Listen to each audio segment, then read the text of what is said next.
Bien, señores, bienvenidos a otra entrega de Sondeo. Bueno, hoy es viernes, se nos acaba la semana y bueno, se acaban los escarceos, pero también los intentos de que no se vulnere la voluntad popular a través de instancias elevadas en los órganos correspondientes.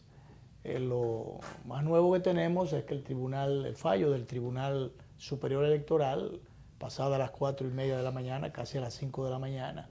Estuvo trabajando el tribunal intensamente asumiendo ese Así es. conocimiento de ese recurso. Y bueno, la decisión, primero había rechazado el desapoderarse del mismo, entendía que tenía competencia, que había sido una instancia que se elevó reclamación, que se hiciera por otro lado, por parte de los representantes del candidato contendor de Leonel Fernández, Gonzalo Castillo, que pedía que el tribunal se declarara incompetente.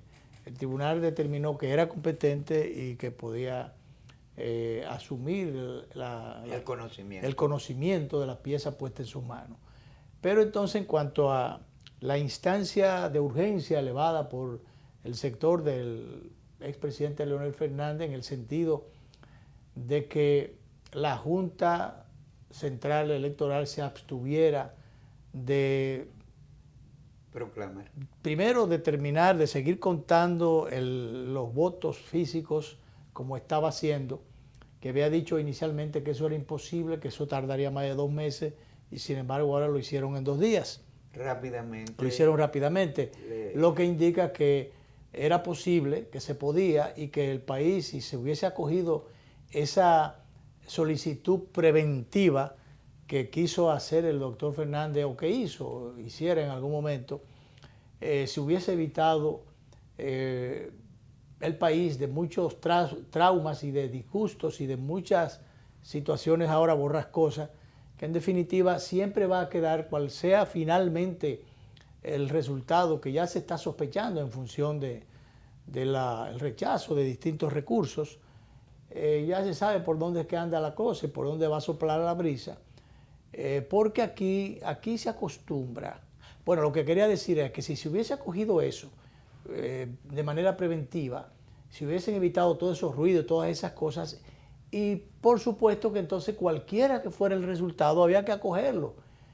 Pudiera ser duro, trago amargo, lo que fuera, pero había que acogerlo, las partes tenían que acogerlo de buena gana y no habría motivos entonces mayores para cuestionamientos o para quejas y para una serie de cosas, protestas públicas, y que por demás quedara la duda entonces de si hubo o no fraude, de si hasta dónde se manipuló la situación, hasta dónde se pudo influir, como hay una sospecha muy acentuada, se pudo influir en el sistema electrónico para variar, para torcer y que el resultado finalmente fuera otro. Esas dudas quedan, pudieron ser evitadas, esos votos se contaron, pudieron haber sido contados, pero pudieron haber sido contados en las mesas, con todo, como decíamos ayer, con todo el equipo de cada mesa, con todos los representantes de los intereses allí representados. Eso pudo haberse hecho y como ya decía ayer también, había una logística montada, diseminada por todo el país, que podía cada segmento dar su resultado, transmitirlo a la Junta y había menos posibilidad de que el resultado fuera torcido y la voluntad popular también fuera torcida. Pero comenzaron a contar allí, ya había advertido el presidente Fernández que eso no tenía sentido porque ya la cadena de custodia se había roto. O sea, ¿a dónde fueron a parar? ¿Quién resguardaba esos votos? ¿Quién daba fe de que eso fue así? Allí estaban contando y no se sabe de qué valija se sacaba. Fíjate cómo aparecieron una serie de cosas. Por ejemplo, lo decía ayer Ricardo Pérez Fernández en una presentación con Cavada. parte izquierda, ahí están los votos que salieron de las mesas. Después estaba entonces los votos que se transmitieron a la Junta. Habían diferencias entre ninguno. Por ejemplo, aquí en la izquierda aparecía 0, allí aparecía con 6 votos. Entonces, había una diferencia de 6 votos. Entonces, ¿a dónde fueron esos 6 votos? ¿Por qué en el acta original aparecen que ninguno tiene 0? ¿Por qué allí aparece que ninguno tiene 6 votos?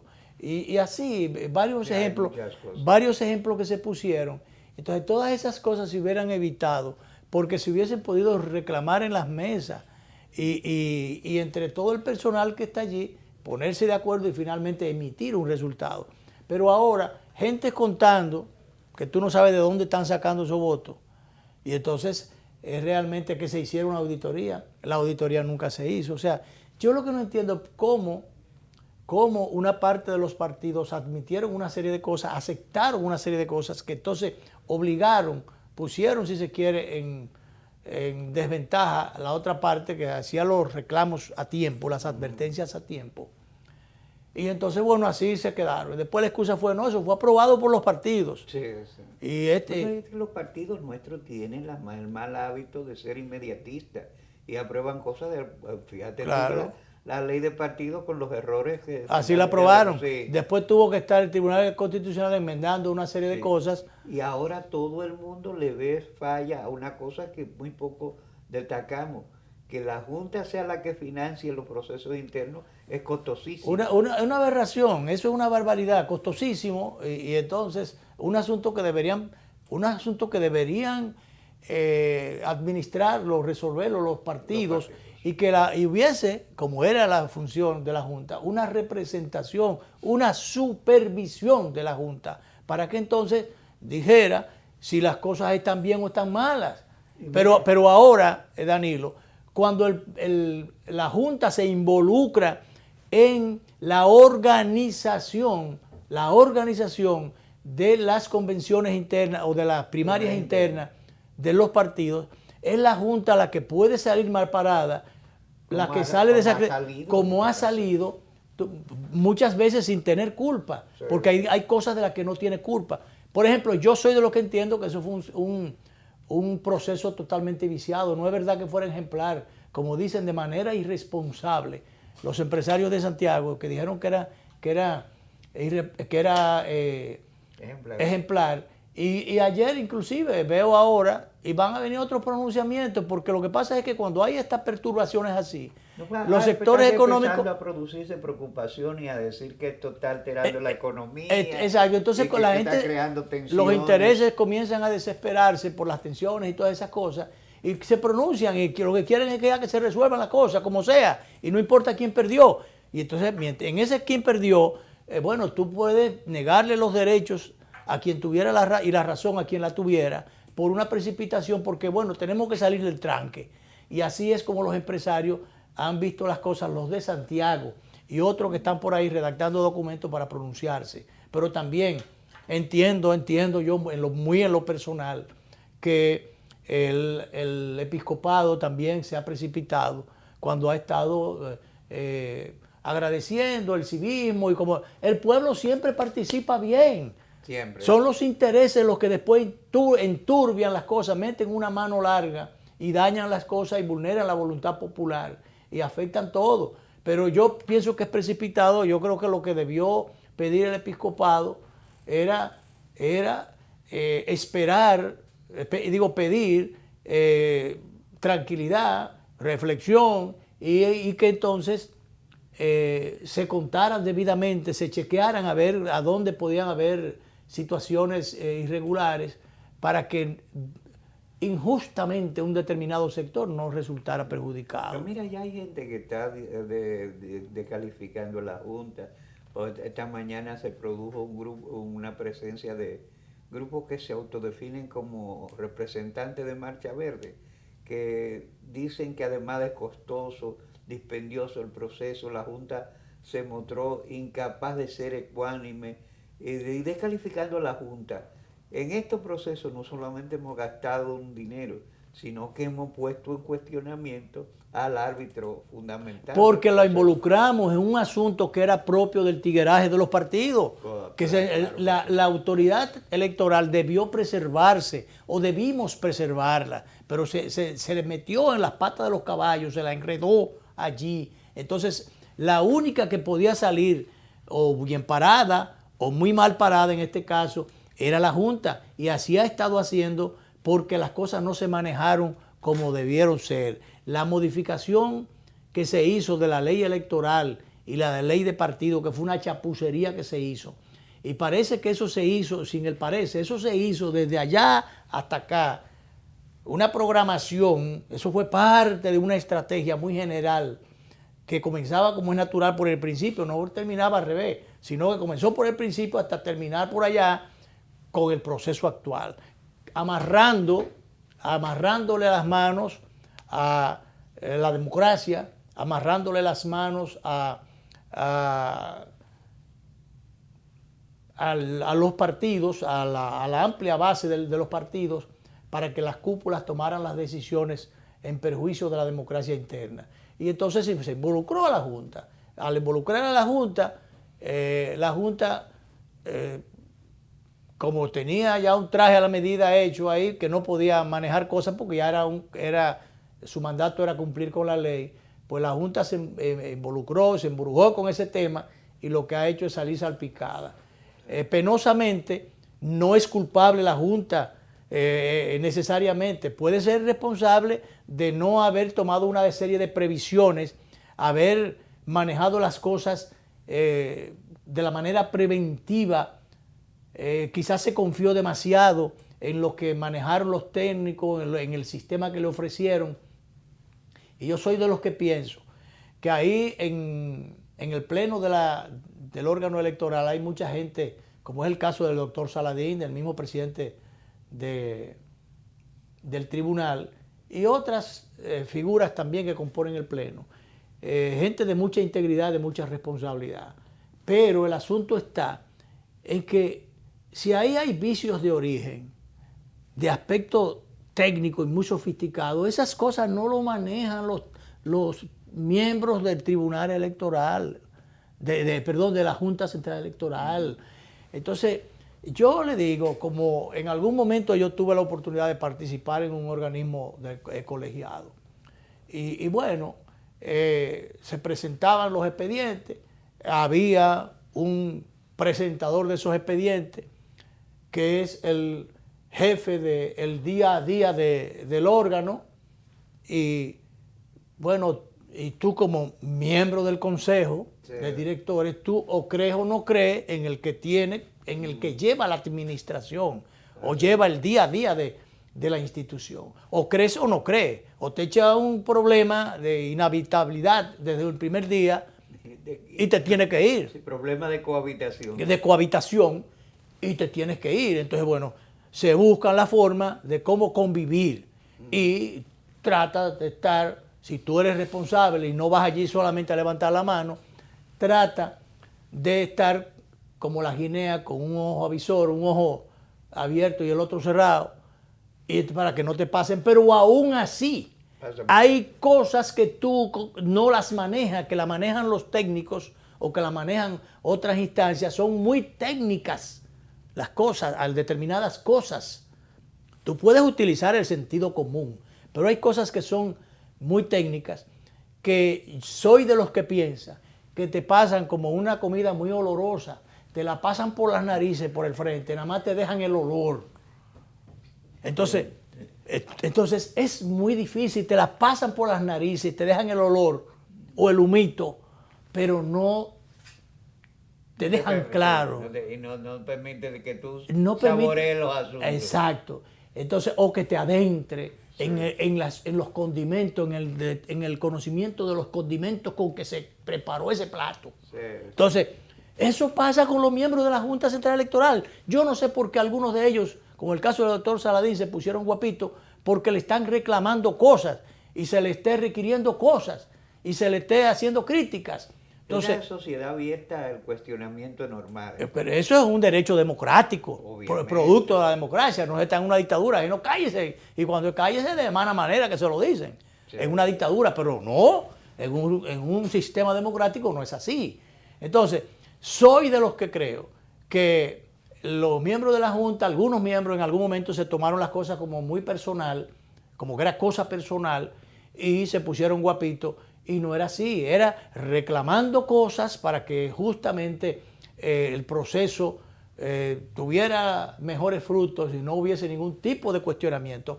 Ahora queda el mal sabor en el disco duro de una mayoría de gente que fue a votar y que sabe cómo votó, y que además de eso vio cuál era por dónde andaba la percepción, por dónde andaban las simpatías, por dónde andaban las tendencias. En el disco duro, repito, de la gente que veía cómo eran las cosas en la práctica, en la realidad, y que fue a votar inclusive, y que conoció de muchos resultados que se dieron en determinadas mesas, que no se corresponden con lo que después aparecieron, o los puntajes que aparecieron en determinadas direcciones, se ha quedado en el disco duro, y repito, de nuevo, de mucha gente, la percepción o el sabor amargo de que realmente el fantasma del fraude nuevamente anduvo rondando y que presentó sus garras más filosas de nuevo. Y que bueno, en una sociedad, porque el gran problema está que el que tiene el control del poder en un momento determinado, maneja determinadas cosas cuando tiene vocación del poder, por las buenas o por las malas, bueno, pues maneja situaciones para que las cosas no solo son como se vean, sino como realmente son. Bueno, Luis, de todas maneras los PLDistas van a tener que plantearse estas cosas muy en serio, la gente del PRM, que concluyeron un proceso como se esperaba. A Luis Abinader se impuso muchísimo a muy poco, y pese a la bravuconada de Hipólito de que había que partirle el pescuezo y esa cosa, él aceptó. Claro. Y parece que pusiste una buena referencia, hiciste una buena referencia, porque realmente algunos han puesto el ejemplo. Dicen, pero si el PRM, entonces en el PRM las cosas fueron buenas y en el PL2. Son cosas diferentes, porque totalmente entonces diferentes. La tendencia que había, o sea, eran dos partidos y dos tendencias que habían. Y dos procesos distintos en una misma situación, pero que se parecían, sí, cada cual desde sus colores o sus intereses, pero que se parecían. ¿En qué, Danilo? El PLD tenía dos candidatos, el PRM tenía dos, potenciales, porque habían más aspirantes. ¿Qué pasa? Se sabía que las cosas estaban entre Luis Abinader e Hipólito, y que la proyección favorecía a Luis Abinader.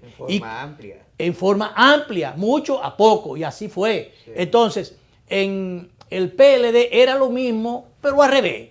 No, y además había demasiado interés en el caso del PLD. En el caso del PLD, que es el partido de poder, allí se estaba jugando el poder mismo, porque no, lo otro es un empalé que se está jugando allí. Una sí, exacto. Pero aquí es que se está jugando el poder, que el que resultara el candidato,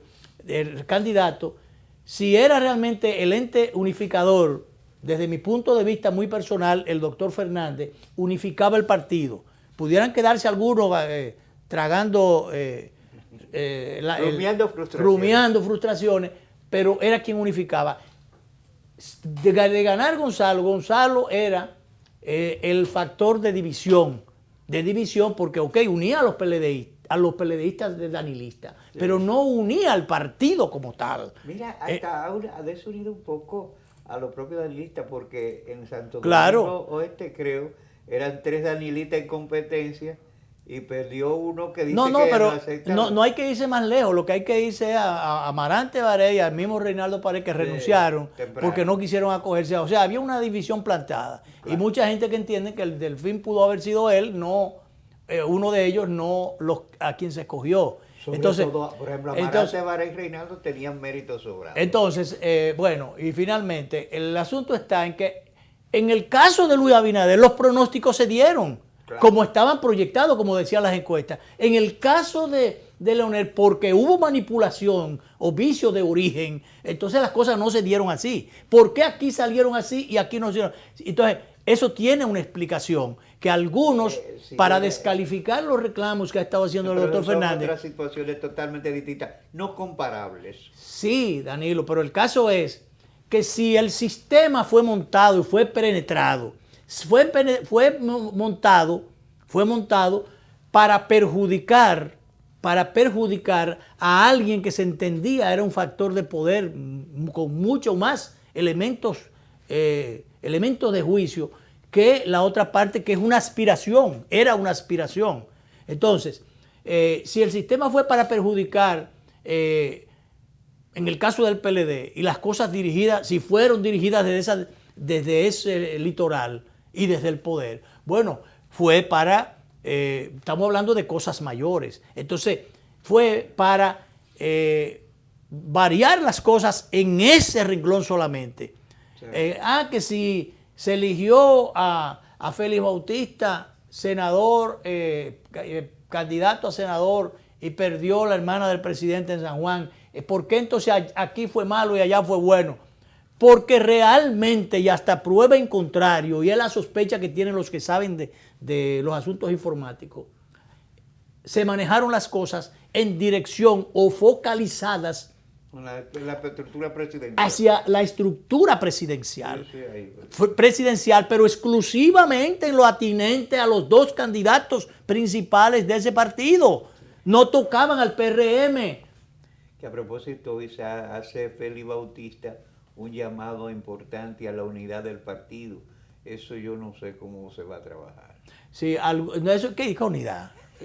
Eso es ni hablar de eso. Alguna gente lo han interpretado de otra forma. Sí. Porque alguna gente ha dicho, bueno, si a Leonel lo quieren sacar del partido, si se tiene que ir, producto de las circunstancias, entonces ya hay algunos candidatos, he oído por ahí, hay algunos candidatos o aspirantes que ya resultaron ganadores internamente. Esa gente van a querer ser candidatos. Y entonces que a lo mejor, bueno, ahí que se va a probar entonces si las deslealtades siguen, ¿verdad?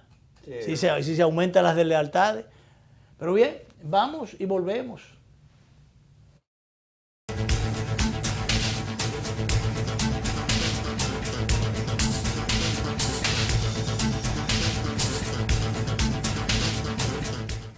Me encantó la experiencia. Hasta yo, que hago todo digital, quedé impresionado con las mesas interactivas, los cajeros automáticos touch y hasta vi una charla de tendencias tecnológicas en un video wall súper moderno. Yo que no tengo tiempo nunca para resolver, me reuní con un oficial y un especialista que me llevaron a un salón privado con pantallas táctiles y me asesoraron para lograr mi meta. Esta es mi primera visita de muchas. Ven a vivir la experiencia de la banca del futuro. Centro Digital Popular, Downtown Center, tercer nivel. Popular, a tu lado siempre.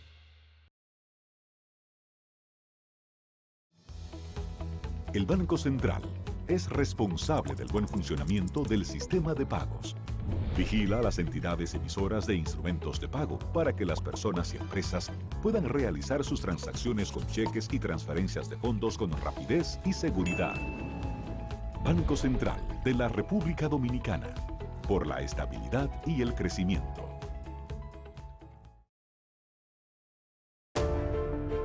De lunes a viernes, de 8 a 9 de la noche, A Ganar. Órgano de difusión de la Gran Alianza Nacional Renovadora. Ganar. Todas las personas que de alguna manera... Con Lindsay Casahara, Juárez Castillo, Nanfi Rodríguez y José Gregorio Cabrera. A Ganar. Por Teleimpacto, Canal 22 de Altiz, 52 de Aster y Claro.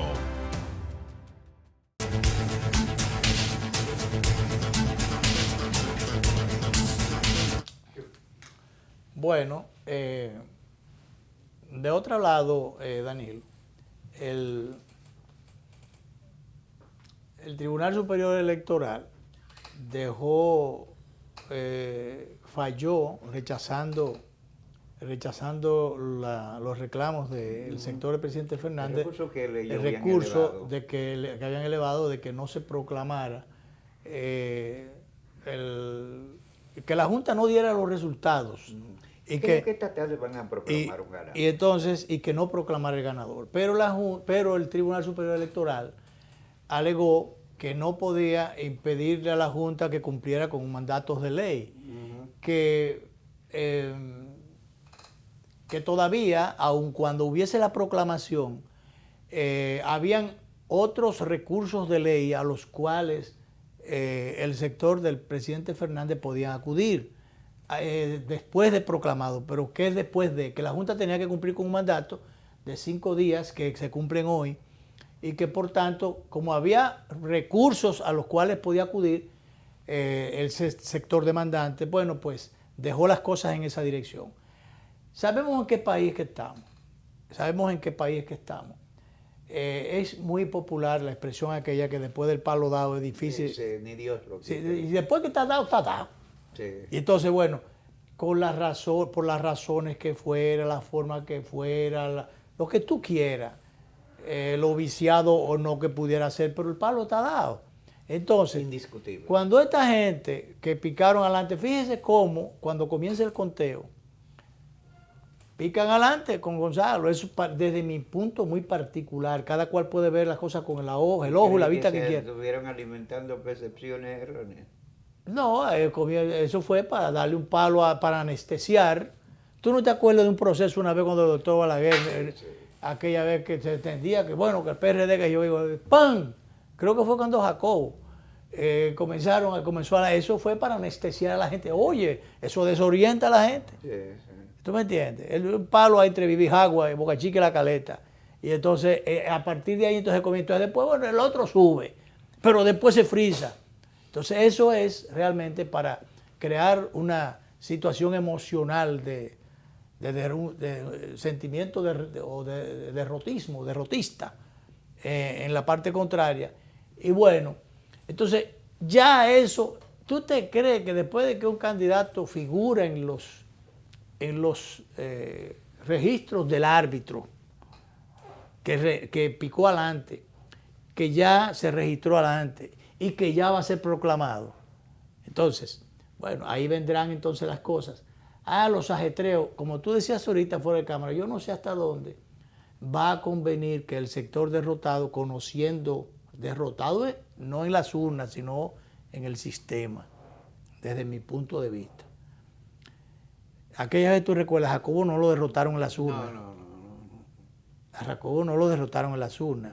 Después vienen se dio una situación parecida en tanto y cuanto hay 10.000 votos de Manuel Crespo que tenía un acuerdo con Leonel Fernández que deberían habérsele sumado. Sí, pero no era, No se estableció eso con claridad. Lo que pasa es que temprano. eso no estuvo en el acuerdo, eso se dijo. Sí.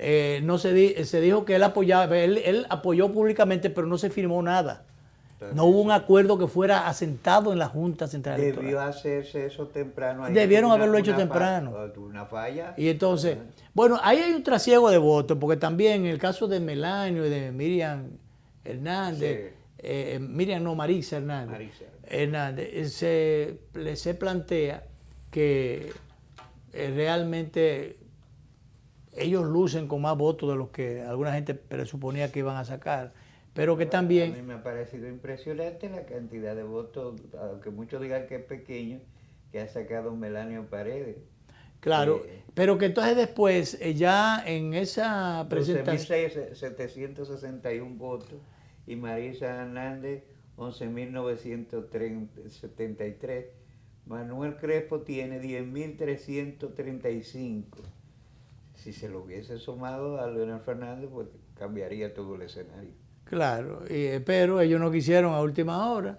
Y el asunto está también cuando se subestiman figuras o personas, porque que esa ventaja tenía en algún momento el doctor Balaguer y después el doctor Peña Gómez también, de sumar factores, de sumar amigos, sumar partidos y movimientos, por pequeños que fueran. Y en el caso del doctor Balaguer, con la sumatoria de esos partidos pequeños, era que ganaba, o establecía una diferencia. Bueno, en el 86 los 20.000 votos de Wessing fueron los que pusieron la diferencia. Exacto. Y entonces, bueno, después el doctor Peña Gómez tuvo la capacidad de hacer esas grandes alianzas con partidos de derecha y partidos de izquierda. Cuando viene el doctor Fernández, hereda eso, y forma aquella organización bloque progresista de partidos denominada Bloque Progresista, que realmente le sirvió de una muy buena plataforma.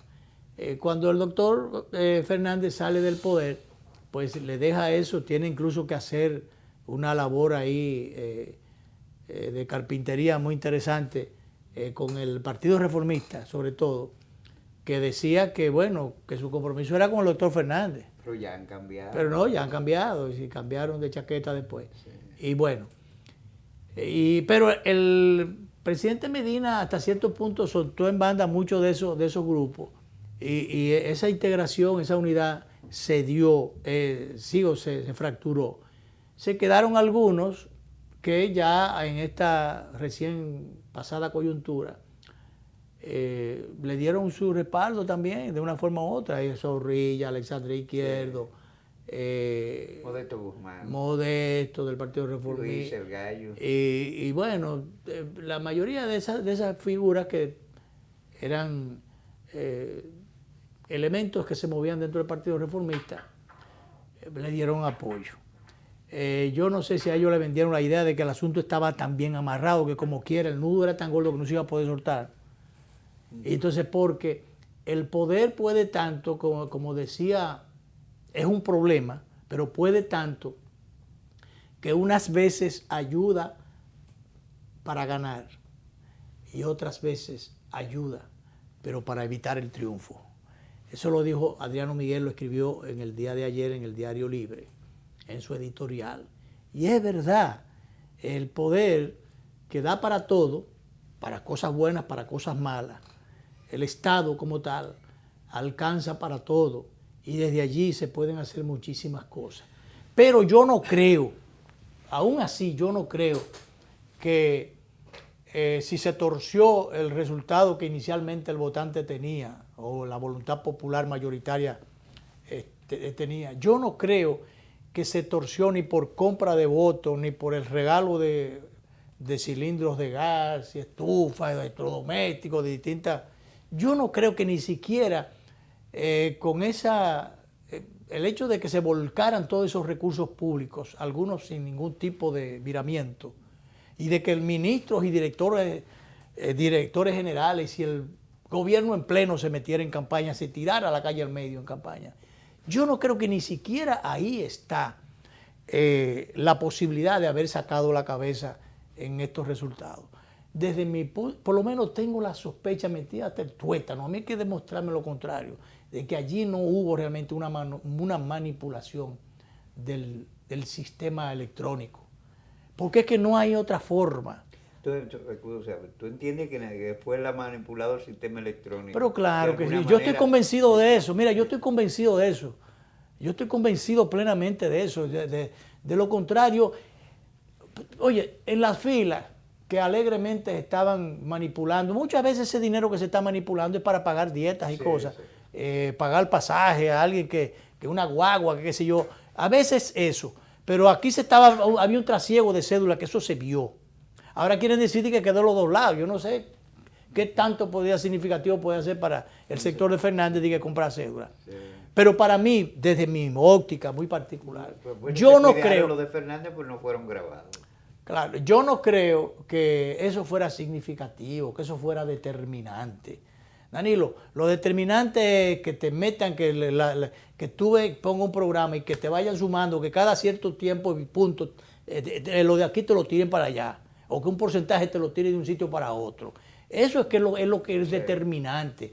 Pero si tú te pones a ver, mira cuál fue el comportamiento de Luis Abinader, del PRM, como estaban las cosas planteadas, porque después todos los pronósticos, y aquí hubo muchas complicidades. Tú no viste una encuesta de Bernardo Vega, de que ahora la están pontificando, de que fue la asertiva, que dio empate.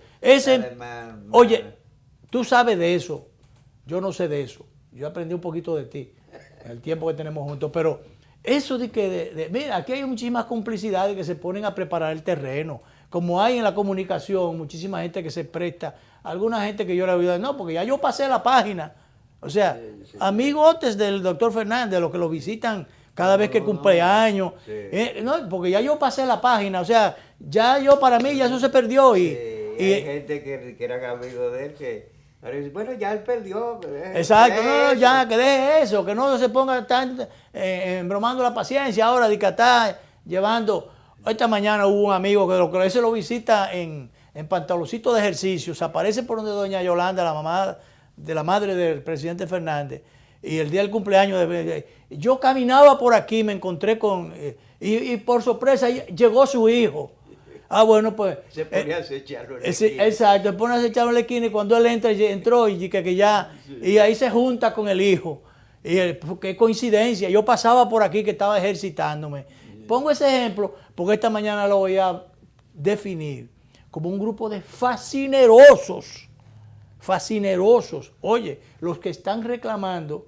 Ese amigo tiene unas capacidades terribles y extrañas. Oye, pero por Dios. Para mover, lo contrario, tiene una capacidad para montarse. Sí. Una vez yo se lo llevé a Hipólito. Ajá. Me dice Hipólito, la puesta en circulación del libro ¿cómo que se llama? Que de los machetes. Los motivos Los motivos del machete de Soto Jiménez. Era ministro de la Fuerza Armada. Sí. Entonces me dice Hipólito,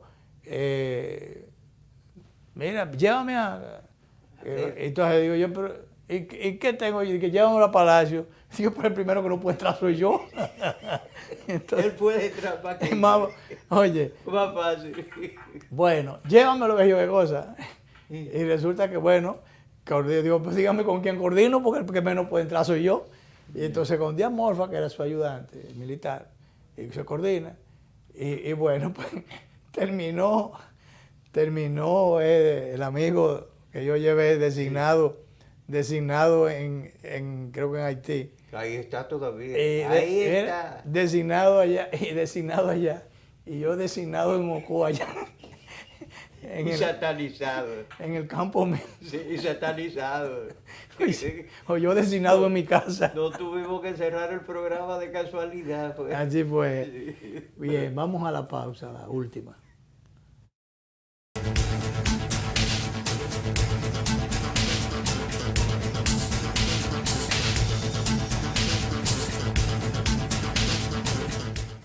Impresionante. Yo siempre hacía todo en la sucursal tradicional y en esta aprendí que puedo hacer muchas cosas desde mi casa. Incluso me invitaron a una charla de finanzas con propósito para aprender a manejarme financieramente. Soy un duro ya. Solo usaba Telebanco para consultas, pero hoy aprendí a pagarlo todo usando el app y te pago. En una mesa con diferentes celulares, tabletas, ¡una maravilla! Ven a vivir la experiencia de la banca del futuro. Centro Digital Popular, Downtown Center, tercer nivel. Popular, a tu lado siempre. Sabor a casa y a mis recuerdos, a tradiciones y colores de mi pueblo, el mismo aroma de todo el tiempo, el sabor que inspira y a mí me enamora.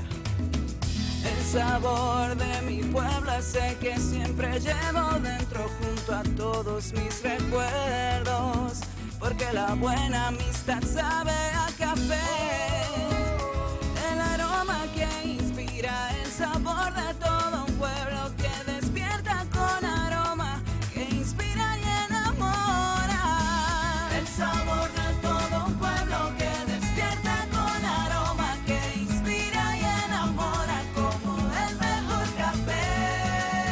Café Santo Domingo, sabor que empieza en el aroma. Tu café de siempre. ¿Qué harías si te ganas $1.000.000?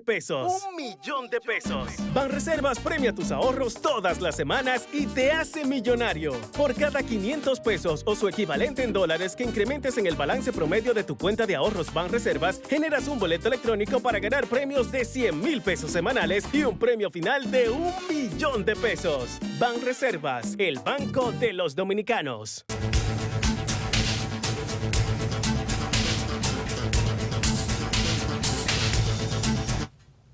Bueno, pues seguimos, Danilo. Sí, hay muchas otras cosas, Luis. Fíjate, yo sé, aquí se ha dado, ayer se produjo un accidente que ya, lamentable, que ya se está registrando. Es que un niño fue muerto por un compañerito, un niño de 10 años. Ay, pero mira, yo no desconocía eso, sí, yo creo. Sí. tú y yo no sé tú, pero yo muchísimas veces a la salida nos vamos a dar 2. Y que nos vemos a la salida. Sí, y yo peleé a la salida muchísimo, recuerdo. Pero yo no recuerdo que, primero no recuerdo a las muchachas no peleaban, No. ahora pelean. Sí. Y este caso de... Ahora pelean y perrean. Sí, hacen de todo.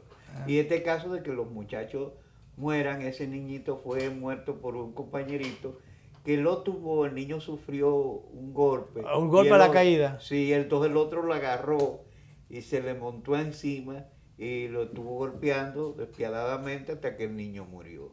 Entonces, esto no es el primer accidente que pasa, ya un muchacho de Manganzón asesinó a una niña. A una joven. Sí. Entonces, cada vez están pasando más cosas de este tipo que evidencian lo que yo he dicho de hace tiempo, una crisis en la estructura de la familia, que también explica el número la estructura de la familia, personas. pero también una falta de control en la escuela. Quizás las escuelas también. Pudiera uno decir que los muchachos y jóvenes de antes eran diferentes, venían con una, si se quiere, una zapata más sólida de la escuela, de la casa, Sí. Al llegar a la escuela. Pero también es que la escuela misma, que era para los fines la segunda instancia de formación, o a la inversa. Pero la escuela se ha degradado mucho y una cosa, Danilo, ha perdido mucho el control. Porque antes, yo no sé si ahora por los términos numéricos, por qué, pero antes el profesor, además de que era digno de mucho respeto, Y no echaba a pelear a los estudiantes. no los echaba a pelear ni los dejaba pelear y no había Exacto. espacio para que ellos, bueno, tú lo dijiste ahorita, nos vemos a la salida, Sí, pero el lío era en la calle, En la calle, pero no no adentro de la escuela. No. Y entonces, pero ahora no, ahora se pelean en las aulas, o se pelean en las aulas y no hay profesor en ese momento ahí, o el profesor no hace nada o hace poco, pero realmente esas cosas antes no se veían y eso forma parte de la degradación. Así como los profesores, el que era de matemática, el que era de biología, el que era de cualquier, sabía su materia. Bueno, ahora hay profesores que sencillamente no pasan las pruebas. no pasan ellos las pruebas. Entonces, ¿cómo pueden pasar los muchachos después cuando los sometan a esos sustos, las pruebas nacionales? Sí. Entonces, realmente, la sociedad es la que anda mal. O sea, bueno, Luis, de la sociedad hay muchas cosas. Fíjate tú, el cura ese de ascendencia colombiana, que ahí en Baní abusa de niñas de menos de 4 años. Para el arzobispo Masalle y la congregación de Agustino Recoleto, a lo que pertenece este cura, han pedido excusa a la comunidad. Pero oye, cuando tú lo piensas, es una cuestión aberrante. La madre de la primera niña, la que puso la queja, se extraña de que la niña esté observando unas conductas hasta sexuales que resultan alarmantes. Cuando le pregunta qué pasa, le dice que ella tiene un amigo que la pone, que es Jesús, que la lleva a un cuarto oscuro. ¿Qué amigo es ese? Entonces ya señala al cura y por ahí comienzan las cosas. Por ahí comienza a investigarse y se descubre entonces. La situación de este cura que realmente es reprochable. Este cura que enferma. Sí, es algo sumamente reprochable y lastimoso. Bueno. La iglesia ha pedido las excusas pertinentes y la orden ha puesto al cura a disposición de las autoridades judiciales. Como debe ser, porque en otros tiempos se ha estado tratando de encubrir situaciones para no dañar a la iglesia o a la institución. Y entonces, bueno, sobre esa base se incurrió muchas veces en yo no voy a decir en complicidades, pero en irresponsabilidades, que no ha pasado en otros casos.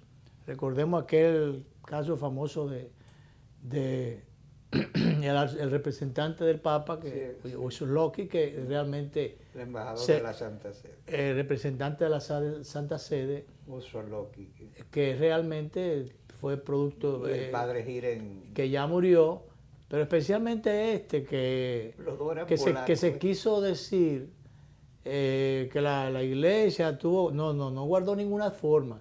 Aquella vez el cardenal López Rodríguez lo reportó directamente, lo reportó a las instancias superiores de la iglesia y producto de ese reporte fue que a él le devino una investigación y las sanciones correspondientes. Él se fue antes de tiempo, se escapó del país, pero que después murió por allá, pero en definitiva se quiso dar la idea, vender la idea de que el cardenal López Rodríguez había apañado la situación. Fue todo lo contrario. Lo que pasa, Danilo, que él no tenía por qué estar divulgando, promoviendo esto, sino manejándolo en un bajo perfil, pero haciendo las investigaciones y las recomendaciones o los reportes correspondientes. Que ahí se juntaron varias cosas que mucha gente no entiende. Primero, la iglesia es una estructura vertical y no estaba ese cura bajo la autoridad del cardenal. En segundo lugar, ese cura tenía un estatus diplomático, ni siquiera las autoridades dominicanas podían detenerlo. O sea, tenía que hablarse con la Santa Sede, con el Vaticano. Eso le permitió a él, capaz, y ni siquiera cogió para el Vaticano inicialmente, él cogió para Polonia directamente. Entonces refugió, lógicamente, su investidura lo hicieron, llamaron al Vaticano y en Roma fue que él murió. Pero la situación no era tan simple como de vamos a meterlo preso, porque hay reglas que toda sociedad organizada deben ser cumplidas, por lastimosas que parezcan. Bueno, un aspecto final, yo diría ya como colofón, pero volvemos a la parte política. Se crecen ahora las expectativas, bueno, ¿qué va a pasar en el PLD? ¿Qué va a pasar en el país? ¿Qué va a pasar con Abinader? ¿Cuál va a ser? ¿Qué va a pasar con Leonel? ¿Se va a cruzar de brazos? ¿Se va a echar a llorar? No. Yo como veo las cosas, entiendo. No creo que vayan a progresar las instancias. Este no es un país donde progresan las cosas cuando en un momento determinado tú vas en contra del poder de turno, porque el poder es el poder siempre, pero el que está de turno es el que manda. El que pasó, pasó. El que va a venir, eso no ha llegado. Entonces, ese es el tema. Es el que tiene la mandurria en la mano, ese es el que da los tacazos. Entonces, partiendo de ahí, yo lo que creo es, aun cuando Leonel Fernández, a quien evidentemente le han quitado escamoteado el triunfo de las manos, ¿Tú eres partidario de que se quede en el PLD tranquilo? ¿haciendo qué? Hay mucha gente aunque sea para nada. Ya hay mucha gente que dice que ya él no tiene espacio. Lo primero es, mira, si se queda ahí lo van a seguir asqueroseando. Y además, como todo eso está bajo control, está bajo una sola dirección y control de mucha gente que ¿Tú entiendes que la cohabitación ya sería imposible? No, porque es que ya se demostró que de verdad no es posible. Entonces, si se queda allí, va a estar recibiendo golpes bajos, ¿cómo se llama esto? Irrespeto todos los días. No va a tener control de grandes cosas. Y bueno, ¿qué va a hacer allí? Entonces, nada. Entonces, bueno, con esa estructura que él tiene, ha estado preconizando lo de la fuerza del pueblo. Hay mucha gente que está con él. Bueno, y la gran Alianza Nacional Renovadora. Hay una gran alianza, más de 10 partidos y movimientos que están detrás de él y que están con él y que se van por donde él se vaya. Bueno, entonces, eso ha dicho Peñaguaba y que ellos están en eso. Bueno, entonces el que tiene que ponerse en eso es Leonel. Porque es que él no va a hacer nada. Primero, yo estoy convencido de que no le va a levantar la mano a Gonzalo Castillo. Ni ellos van a hacer mucha cosa con Leonel. Entonces, antes de que lo saquen, él debe irse. Y yo soy de los que piensa que vendría una profilaxis. Serviría hasta de decantación. Los rumores dicen que también el Partido Reformista está muy interesado. No, ya, exacto. Una serie de partidos, eso se va a sumar y va a ser. Entonces, aprovechando que lo han victimizado, que lo han aqueroseado y que le han robado el triunfo de las manos, entonces, aprovechando esa ola, montarse en esa ola, porque yo pienso, aunque haga algunas escaramuzas por ahí, el lunes van para la Plaza de la Bandera de nuevo frente a la Junta, pero si eso dura mucho se puede desgastar. Sí. Lo que tiene que hacer es que temprano, sin que pierda la autoridad y le pierdan el respeto, que se embarque con un proyecto un proyecto, salga Pato Gallareta. Él tiene que tener, pienso yo, su plan B, su plan C, y sabe Dios y más. El plan B entiendo que es ir de candidato por ese grupo de partidos. Y sobre todo ahora, a partir de la sentencia 0441-19 del Tribunal Constitucional, que echó para atrás el artículo 40 y tanto, no recuerdo, que de la ley ley de partido, que evitaba que un candidato o un aspirante que participara por un partido no podía después aparecerse.